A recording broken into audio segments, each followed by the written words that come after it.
Access granted. Fallout 4 has a bunch of weapons for the sole survivor to use, but many of them are rather impractical due to their weight, range, or lack of available ammunition. One of these weapons is the Flamer. In the other games, this weapon has earned my stamp of disapproval, but will Fallout 4's version be any different? Get on your thigh highs because we're about to find out if you could beat Fallout 4 only using the Flamer. Before I began my journey, I needed to make myself look the part. I opted to go for all the embellishments that I could afford while putting an emphasis on the various burns, presumably gained after a night of kinky fun. Afterwards, I played with the baby a little bit, and filled out my special stats. I named myself Johnny after that hot dude in Fantastic Four, before going with a notable 6 strength, 9 endurance, and 9 intelligence. I then proceeded to suggest pegging to my wife, before seeing that the end of the world was upon us. When I asked again, she stated that she had a terrible headache. In Fallout fashion, the game crashed right before I entered the vault. After reloading a save, I was able to go down to the bunker below, where I crashed yet again. Unironically, Fallout New Vegas runs smoother than Fallout 4. Obtaining my blue jumpsuit, my balls begin to freeze and grow even smaller as I step into the cryogenic chamber. This is followed shortly by my wife getting shot and me checking my difficulty. I opted to not play on survival, specifically so that I didn't have to reload a 45-minute-old save, but I figured that very hard would make your toes curl in excitement regardless. Rushing past all the cockroaches, I used the terminal to open up the door before getting to where you would normally pick up the prostate increases passion boy. Unfortunately, because we're still technically in combat, we were unable to do so, but heading through the back door allowed me to lose the roaches, get the pit boy, and open the door to get to the surface. Looting a few things, I ran to Sanctuary and picked up the special book because everybody didn't appreciate me strategizing and picking it up later in the run. I wholeheartedly regret this, as I ended up putting the point into intelligence and I never needed 10 intelligence. I'll be sure to add picking up the special book at the beginning of the game to my kink list under Not Interested. Sticking around Sanctuary a little while longer, I scrap a few things and get resources put together to be able to spam wall shelves.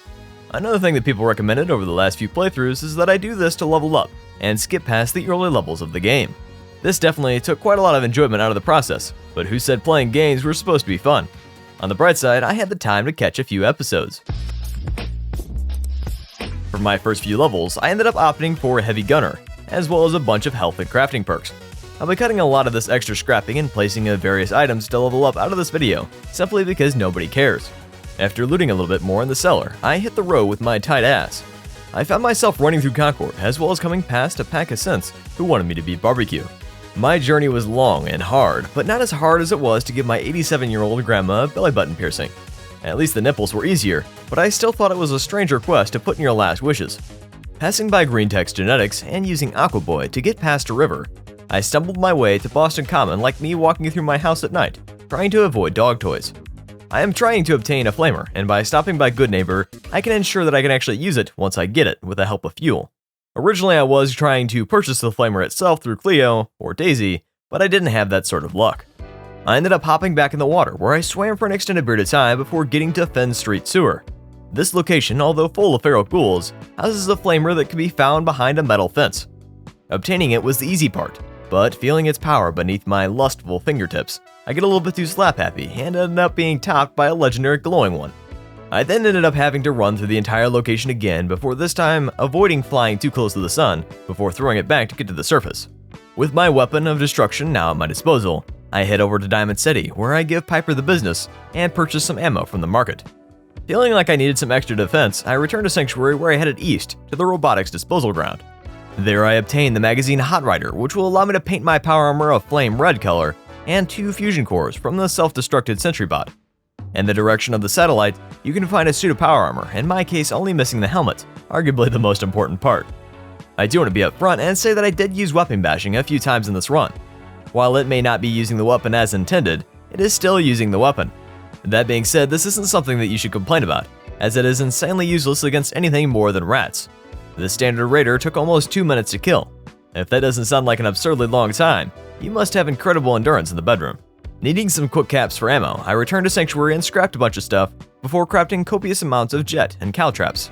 These 2 items, combined with a few handies, saved the run and allowed me to trade with Arturo to be able to obtain flamer fuel. Like most weapon-restricted runs, ammo was certainly the hardest part. Hoping to find an alternative, I ended up building more at Sanctuary to level up and to be able to obtain the perk Scrounger. With that, I decided to head off past the excavations and get to Saugus Ironworks. If I would have had any level of knowledge about this area, I would have known that this was a stupid idea to begin with, as these enemies are much more girthy than my level can handle efficiently. My logic was that I had hoped to be able to obtain more fuel from the enemies than what it would take to kill them. I learned pretty quickly that this was not the case, so I reloaded a save and returned to Boston Common to make do with what I had against the Triggermen. As I fought through the darkness, a warmth filled my soul. One of my fondest memories from growing up out in the country was trash day. Out in the old farmhouse, we had a closet in our entryway that we'd throw all of the bags of trash in. After a week or two, the closet would be full and we would need to burn it all. The young, spry boy that I was, I ran the bags out to the burn barrel where my father would be getting the fire going with lighter fluid and his trusty Zippo. He would jab a finger into one of the bags of paper, be it towels or tissues, and pour a little bit of fluid before setting a spark. I wouldn't run for the sake of urgency, for there was none. I ran to be able to spend more time with him. Only so much trash would fit in the barrel at a given time, usually only a bag or two at most, so we'd have to stand out there for half an hour or so. Throughout the days at school, I would come up with all sorts of questions for my father to answer. They would range from what was the happiest day of your life, to what was the saddest thing you've ever had to do. To the former, he would recall the day that I was born, tears and all. To the latter, he would speak of the day that he had to stand up for his mom, to his own dad. I learned a lot about my dad during that time, and perhaps this is why fire means so much to me. I suppose to many it's a form of warmth, perhaps protection against what lurks in the dark. To me, it sharpens my memories and brings back a happier time, a less messy time. After all that carnage, I meet outside with Nick before grabbing yet another rank of Scrounger and more ammo from Arturo at Diamond City Market. Nick ended up being instrumental in trying to find my son Sean. Along the way, I ended up fisting the mayor, stealing everything imaginable from Kellogg's house, and meeting Dogmeat, who would guide us on our journey to Fort Hagen, the location of Kellogg. Repairing my power armor back at Sanctuary and fully upgrading my flamer to have increased range and damage, I admire how far I've come in such a short time. As our journey continues, I found myself rushing through the Commonwealth in various conditions, including a radstorm, before getting to Fort Hagen and dealing with the synths inside. The flamer does a surprising amount of damage to robotic enemies and proves rather effective with a high-capacity tank, allowing me to reload very infrequently. The range certainly does leave something to be desired, but my upgrades are more for damage than for range, a balance that I learned about later. It turns out that I should have applied the nozzle before the barrel because of the way that the modifications function, but I had consent, so it must have liked it a little bit. That being said, with my power armor I had no issues rushing past the numerous enemies to conserve my ammo for the fight ahead. Getting to Kellogg and popping all the chems that I have, I'm able to take them down with my last little bit of flamer ammo, before grabbing the research off the terminal and being introduced to the Brotherhood of Steel. The 2 playthroughs of Fallout 4 that I have done were with the Minutemen or the Railroads, so today I decided to do something a little bit different and side with the burly Men of Steel. After stocking up on ammo, I went south towards the glowing sea to be able to get to a location that has a ton of plastic. This odd sidetrack ended up taking quite a lot of time, but the biggest constraint that I have was not having enough money to do trades for ammo. At the schoolhouse, I found numerous plastic trays surrounded by ghouls with the social ability of present-day children. As someone who hasn't been a major fan of Fallout 4, locations like these brought me a great deal of peace, knowing that the exploration is decent, even if the story isn't. I found myself getting lost in the hallways, roaming around, uncovering the mystery of this place. It was both sad and inspiring, allowing me to find a magazine to potentially avoid 1% of all attacks. I wasn't able to take down the boss of this dungeon, but returning back home I was able to make quite a lot of jet, making it a worthwhile endeavor. Buying some more ammo, I meet with Nick at the memory den before spending an obnoxious amount of time walking through a cutscene, dismissing Dogmeat, and picking up the 2nd rank of nuclear physicist. Now tasked with finding Virgil in the most southwest portion of the map, I fight various creatures but mainly run really fast with clenched cheeks to try to avoid the horrors of the glowing sea. Once at Virgil's cave, we have a wonderful tea time. His big hands encapsulated mine as he grabbed them for a slow dance. The night was tasteful, but I lusted for more as I headed over to Green Tech's Genetics to fight the numerous gunners inside that were blocking me from getting to the Courser. At this point, I didn't really have an issue doing damage or surviving, but there were several times that I found myself running past enemies to try to conserve ammo, and the Courser themselves required me to use several chems. Unfortunately, right after taking them down, my game crashed, and I needed to do it all over again. The second time was even easier, as I shoved them into a corner, before stepping out to get to Dr. Amari, who, with firm hands, pushed me in the direction of the railroad. On the way to the Old North Church, I found myself learning about one of the many disadvantages of having only one type of weapon that can't fire more than 3 feet. Confetti mutants instantaneously kill you if they get too close, meaning that I'm not able to damage it without dying myself. This leads me to take the long way around before getting inside of the church, killing some feral ghouls, and entering in the password to meet Desdemona, the leader of the railroad. She and Tinkerer Tom, her scientist, decode the chip, setting me up for the next portion of this run. At this point, I hadn't come in contact with the Brotherhood at all, so I headed over to the police station where we met Dance. He did most of the heavy lifting, but he appreciated my moral support, or should I say oral support. Regrouping a little bit at Diamond City and Sanctuary, I meet back up with him in ArcJet Systems, where we find numerous scents and express our devout hatred of the foul beasts. Being careful to not trigger any traps, I do some looting and watch Dance show his moves out on the dance floor. By doing this, we can save up quite a lot of ammunition, allowing me to trade it in for flame refuel later, but before that I obtain the deep range transmitter and Dance thanked me for my service.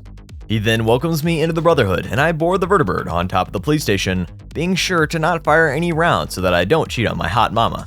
Elder Maxon gives a speech that is drier than my rear after not having made love in over 2 years, and I meet the rest of the crew, who were only one pair of thigh highs away from being converted to bottoms.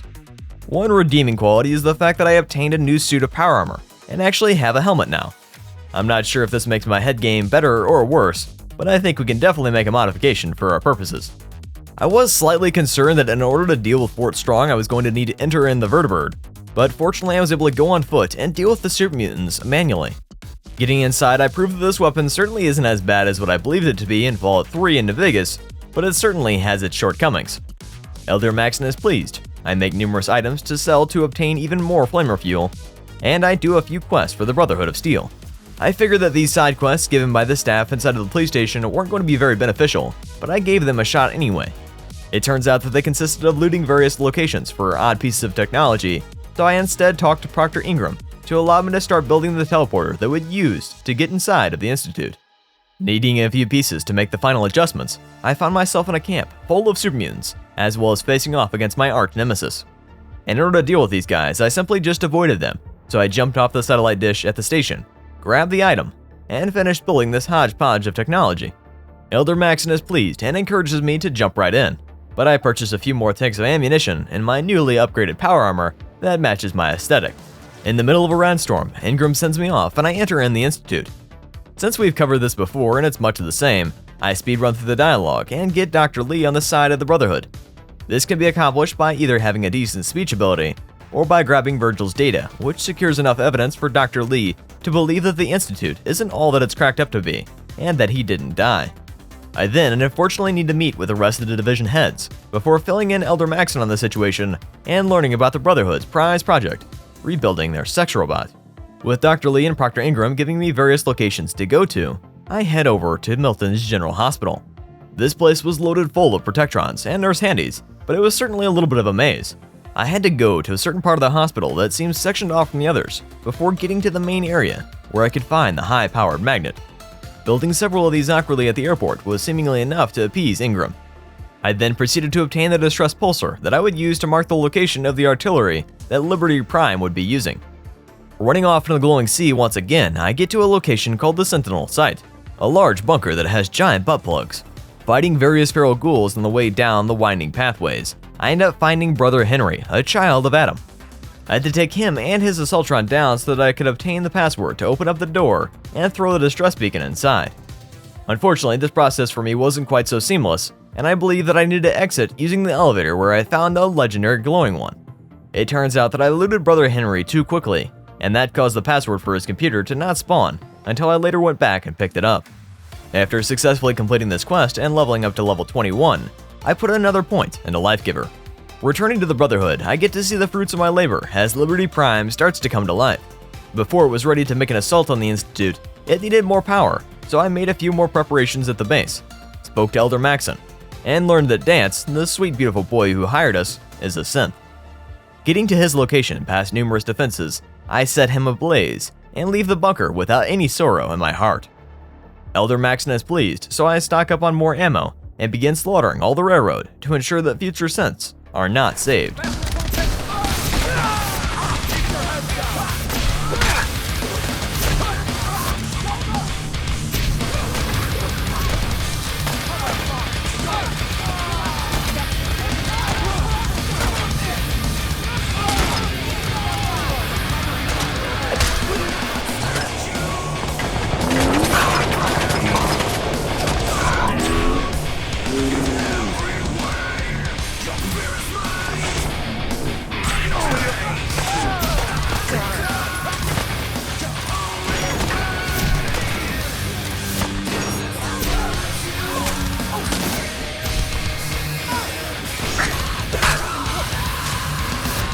Inserting the PAM decryption program into the terminal, PAM is recruited into the Brotherhood, and we can begin moving forth to powering up Liberty Prime.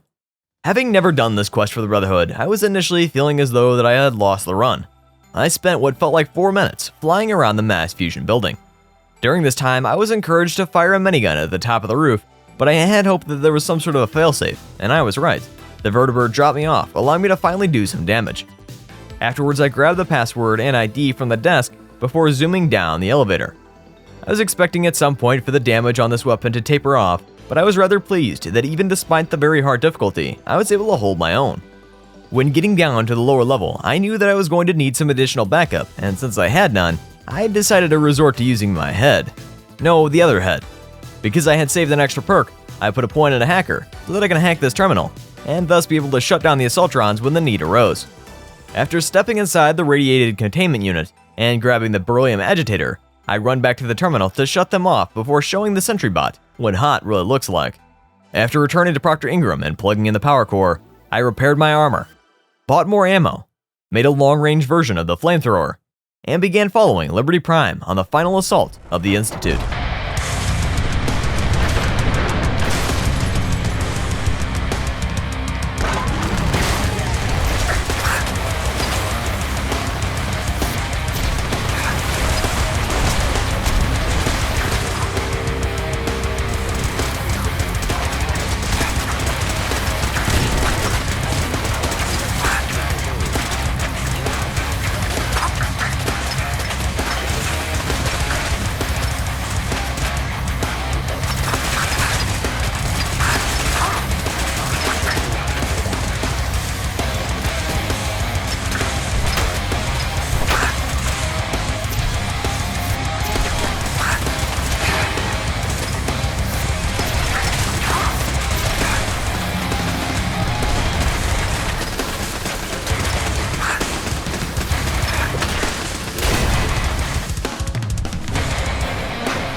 Immediately after the bomb was planted, Proctor Ingram teleported me back to the main room where I met my son, or at least the robotic version of him.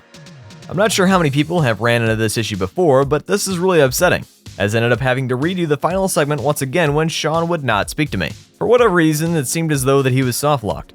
I believe that this may have had something to do with the fact that I had murdered father without speaking to him, but that is for future runs to find out. I tried numerous different tactics, including setting everyone in the room on fire, before eventually resorting to the wiki.